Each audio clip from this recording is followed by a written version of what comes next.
Hello friend, welcome to C Y method. So SBI clerk mains के exam की date की बात करेंगे, कब तक हो सकता है। देखिए, अब जो प्री के हैं, जो रिमेनिंग सेंटर के हैं, उसके एग्ज़ाम डेट भी आउट हो चुके हैं। तो अब जो है हम एक पॉसिबिलिटी लगा सकते हैं, जो कंफर्म पॉसिबिलिटी लगा सकते हैं कि इस डेट के बीच में एग्ज़ाम हो सकता है।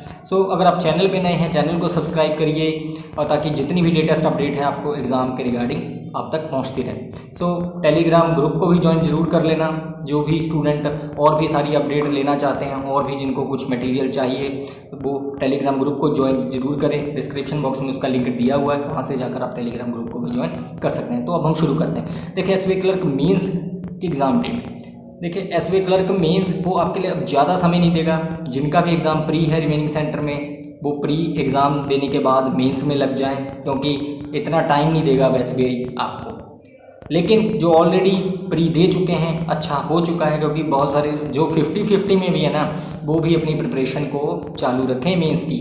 ऐसा नहीं है कि रिज़ल्ट का वेट नहीं कर सकते, रिज़ल्ट के बाद वो आपको ज़्यादा टाइम नहीं देने वाला है। मैं फिर आपको बार बार कह रहा हूँ कि रिज़ल्ट के बाद आपको एसबीआई टाइम नहीं देगा, और फिर बाद में जो है पता नहीं लगेगा। लास्ट ईयर जैसे हुआ था कि 10 दिन उसने मेंस के लिए दिए थे, एक झटका दिया था। लास्ट ईयर जो एसबीआई क्लर्क मेंस हुआ था, आई थिंक 20 अगस्त को जो है रिज़ल्ट डिक्लेयर किया, मेंस के एडमिट कार्ड डाउनलोड किए गए, और 31 अगस्त को जो है उसका मेंस कंडक्ट कराया गया। 10 दिन में क्या स्टूडेंट अपनी प्रिपरेशन करेगा। अनएक्सपेक्टेड रिजल्ट था वो, क्योंकि उस टाइम पे कोविड पीरियड चल रहा था, तो वो एक अनएक्सपेक्टेड आया था। तो 10 दिन में स्टूडेंट क्या कुछ करे। मेंस की है, ये कोई प्री नहीं है कि ठीक है 3 सेक्शन ही आएंगे। मेंस होता है, आपको 5 to 6 मंथ के करंट अफेयर पढ़ने होते हैं। तो मैं फिर बार बार कह रहा हूँ कि जो भी स्टूडेंट जिनका प्री अच्छा हुआ है, जो 50-50 में है, वो जो है अपनी जो है करंट अफेयर को जो है रीड करते रहे, करंट अफेयर को पढ़ते रहे।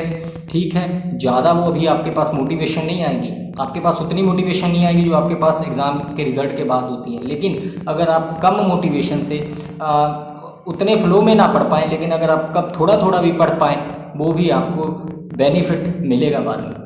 रिज़ल्ट के बाद जब आपके पास मोटिवेशन आएगी कि उस चीज़ को करने के लिए, आपको ज़रूर बेनिफिट मिलेगा। रिज़ल्ट की वेट मत करना, क्योंकि रिज़ल्ट की वेट के बाद आपको एसबीआई टाइम नहीं देगा, और उस टाइम आपको नहीं समझ आएगा।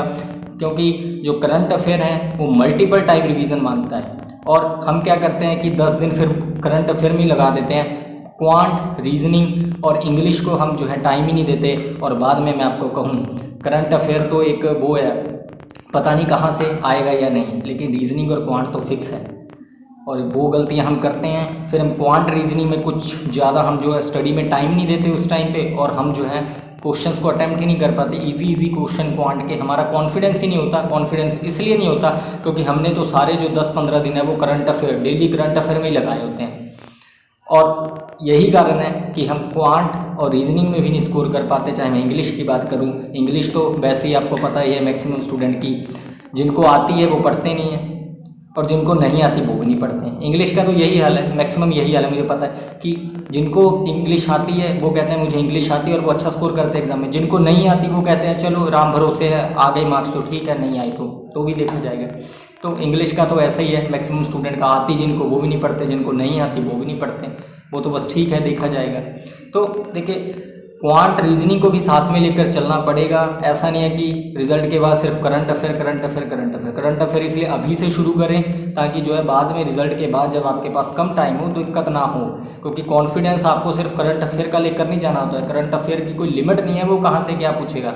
आपको क्वांट रीजनिंग में भी आपको एग्जाम में वो कॉन्फिडेंस लेकर जाना है कि हाँ, हमने क्वांट और रीजनिंग इंग्लिश की मेंस की प्रैक्टिस की है, हमने वो उन सब्जेक्ट की भी मेंस की प्रिपरेशन की है। क्योंकि ऐसा होता है कि हम सिर्फ करंट अफेयर की प्रिपरेशन करते हैं, और हमें सिर्फ करंट अफेयर का इतना कॉन्फिडेंस होता है, ठीक है करंट अफेयर हम बहुत पढ़ते हैं, लेकिन करंट अफेयर का कोई, मैं कहूँ कि कुछ नहीं पता वो कहाँ से क्या आएगा।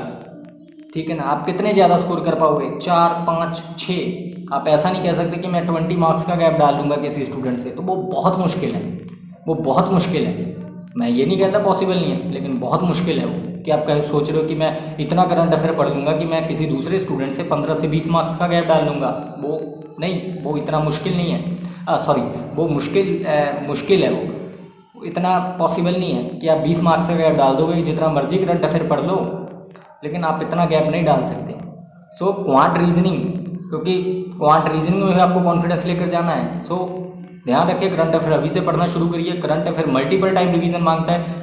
अभी रिजल्ट से पहले पहले आपको एक बार सारा कवर कर लेना है और रिजल्ट के बाद आपको सिर्फ रिवीजन पे ध्यान देना है। करंट अफेयर रिजल्ट के बाद आपकी रिवीजन होनी चाहिए, ना कि आपकी स्टार्टिंग से।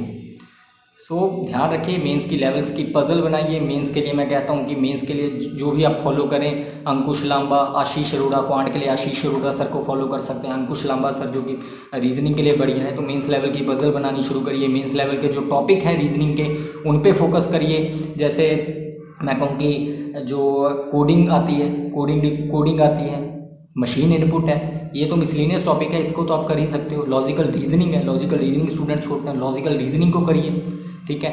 और जो इंग्लिश के हैं, आरसी पे ज़्यादा से ज़्यादा फोकस करिए, आरसी को रीड करिए ज़्यादा से ज़्यादा, अपनी रीडिंग हैबिट को बढ़िया बनाइए। आरसी पे बहुत डिपेंड है मेंस का।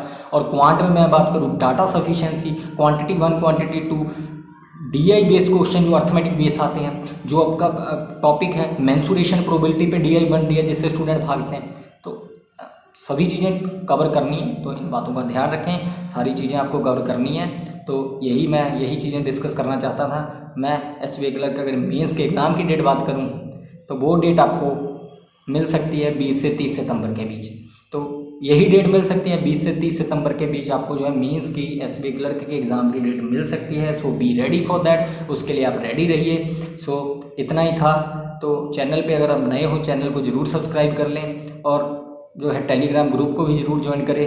डिस्क्रिप्शन बॉक्स में उसका लिंक दिया हुआ है। So thank you.